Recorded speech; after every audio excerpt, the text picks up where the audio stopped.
This story is from Politico. Biden bashes oil sector for war profiteering and warns of windfall tax on profits. You know what that means, right? If they put a tax on the profits for gas companies, what do you think is going to happen? The price of gas is going to go up. Yeah, the company. And Biden's like, I'm gonna punish them for price gouging all of you by charging them more money, so they'll have to be forced to increase the prices. Is that what you're saying? Yeah, people, need to understand gas is higher in some places than other places because of the gas tax of the government already taxing it. The government could make gas lower by just not taxing it, but now they're deciding we're just going to tax it even more, which is absolutely ridiculous. I've heard that oil companies have been maintaining record profits. Oil companies get record profits amid global crisis. What does that August mean? 11th. What does that mean? Record profits? $55 billion this last quarter between BP, Exxon, Chevron, Shell, and what about Apple? What about Apple? No. Hold on. $55 billion in profit? Yeah. Okay, I'm not a fan if they're raking in the profits at a time of crisis. But hold on, what was their total revenue?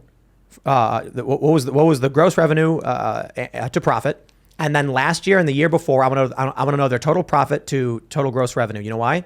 Because of inflation. Yeah, right. So they could say it's a record profit. Yeah, because inflation is up 10%, so they got $5 billion more than they got last year. Yeah. Does that mean the buying power of their profit is the exact same, but the number is larger because of Biden inflation? This from The Guardian shows that Exxon made second quarter profits $17.8 billion, 4 times the year before. So their second quarter profits were 4 times in 1 year. We did not have 4 times inflation. I have a feeling that these companies are spiking the deal, that they're taking advantage of it for sure. I see Biden begging them to lower their prices on Twitter, and they're just like, we don't have to. But it's not just these companies. It's also Saudi Arabia. It's also Russia. It's also a lot of other countries that produce oil. Plus, Biden shut down Keystone and banned fracking on certain lands. So if he really wanted to get things down, he could be increasing competition, and he's not. Absolutely. Yeah, if you really want to harm the energy companies, increase the domestic oil supply. And that's increased exploration, that's reduced regulations. If you want to make them have fewer profits, then increase competition. Yeah, exactly. Because if you add tax to the gas company taxes, and you can't make them set their price. I mean, can you legally in the United States make a company set its price? That's very communist. You could do that in Venezuela because it's a communist state. Yeah, but that's referred to as price fixing. It wouldn't be legal. It's just that's what they did to toilet paper in Venezuela. Yeah, and that's why you can't get toilet paper in Venezuela. I don't know a whole lot about Brazil's politics, but seeing Lula win made me kind of worried because it's a lot of. I don't know, man. I don't know enough about politics to say too much. It probably would not be fair for me to comment, but. Bolsonaro's out. He's out. Yeah, he's out. And I look at stuff like this and I'm like, people were all like, Trump is bad. And then they vote for Biden. Biden's like, I'm going to make your gas cost 10 times as much. And here you go. Right. Well, Lula is another World Economic Forum member. So I'm sure Brazil's going to be, protecting the globalist policies that, of course, are pushing the UN 2030 vision. So Russia's all, let me sell you our gas through the Mediterranean, United States. And the United States is all, nah. Can't, don't compute, And Russia's like, yo, let's be trade partners. And they're like, what?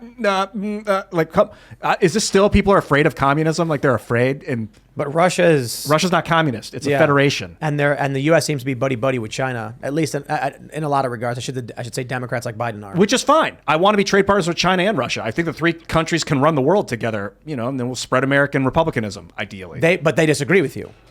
The Chinese Communist Party is worried about American republicanism, so they want to crush it. So what do you do? I saw a video out of Brazil. It could have been fake, but I think it was. There were multiple videos. I think I know what you're talking about. Yeah, it was a recording of a major prison in Brazil of the prisoners celebrating as they received the news that this, Lula, whatever his name is, defeated Bolsonaro, because they know that this guy is a left-wing radical. He's a jailbreak justice type of guy. Yeah. And they know that their sentences are about to become a lot lighter. Yeah. There's allegedly a lot of gang members in the favelas shooting off guns and celebrating as well. Allegedly. Right. That's not a good sign. Not a good sign. And he was charged with, he was convicted of corruption or something. It was like stealing millions of dollars. Mm-hmm. Amazing. But look, man. That's par for the course down there, to be honest. But not just that. I mean, even in the United States, you have people who will vote for John Fetterman. Right. His brain is busted. And I feel bad for the guy, man, but he's not all there. And there are people who vote for him. The same thing is true of Joe Biden. Yeah. There are people who hate you so much they would vote for a ham sandwich if it meant you suffered. That's a great point, and it also shows that the left they view their political leaders as just merely vessels for their ideology. Joe Biden. I mean, Joe Biden's the commander in chief, and everyone can see plain as day that he is mentally incapacitated. Doesn't matter. He's a vehicle. John Fetterman. I mean, he could be the ideal U.S. senator for the left. He's just he's an empty vessel. He'll vote yay or nay the way they want to every single time. That's perfect for him. And I think that's a hard pill for many to swallow. Is that's where we are as a country. It's where our political system is. We have one party that in this cycle could potentially elect someone who is a walking VAERS report. Yep. Man, that's brutal. Fetterman, man, he and we can't talk about why he's in this condition. Can we? Well, we should, because he lived across the street from a steel mill. But we can talk about it on the after show if you want to really get into it. Fair enough, but he had a stroke in May, and now the timing of that was interesting. And he's unable to effectively communicate. And they argue that it's just his auditory processes, but he clearly can't speak. And they lied about that. Dude, I watched an interview in his house. It's echoing, booming echoes in his house because it's just wide open. They have wooden floors. It's just constant sound just nailing him. That sound messed that guy up. He took the steel mill from across the street, breathing in all that carbon. Oh man, John. Well, people in this country are willing to vote for, as you said, empty vessels. But I think it's not just that they're going to vote yay or nay as they want it. It's that they hold in their hearts the same level of hatred for you. Joe Biden going out on TV and saying the MAGA Republicans are an extremist threat. He hates you as much as all of his voters do. It's like their only policy is we hate you and we want you to suffer. That's it. Now, they'll argue that's what Republicans think. And there's probably a lot of Republicans that are, probably do think that way. I don't know. I think Republicans are fairly bad in a lot of ways. But you sit down here and we talk with some of these various politicians, and they will articulate their positions about why they want to do what they're doing. And then you take a look at the modern Democrat narrative, and it's MAGA Republicans are evil. Right. It's like, well, when we talk about like child sex changes, we have very real concerns. We can easily articulate what's wrong with it. They'll just say, but you're a racist, you're a bigot, you're transphobic, like not even give you an argument. They just don't like you. Exactly. And we on the right are so unprepared to deal with that ideology. They're not interested in debate. We wrap ourselves, I think we kind of make a lower G God out of our intellect, out of our ability to rationalize. Totally. Whereas the opposition, they don't care about that. No. All they care about is crushing you. Yeah. And they don't care. Like that's the whole Ben Shapiro thing. Like Ben Shapiro, will dazzle you with his intellect, but when you're looking like their feelings don't care about your facts. Literally. Yep. So how are you prepared to defeat that? More importantly, Ben Shapiro actively tries to have conversations with people he disagrees with and come to an understanding. And I refuse. respect that, but they don't care. Right. They don't care. They're going to vote for John Fetterman. Well, so I think the best example is we will invite them to sit down here and express themselves, and they will say no. Every single libertarian, traditional, disaffected liberal, and conservative will say, anytime, let me know when. But the Democrat left is nope, no dice. And even when I talk to them on the street, they'll be like, delete that. Delete that recording. You can't use it. And it's like, bro, you're in public. You walked up to my camera. Yeah, that's not how it works. We've had a couple. So that happened to me. I've told the story, but we've actually had some instances for Timcast.com where people are like, I've changed my mind. And it's like, dude, you said in public in front of everyone what you said.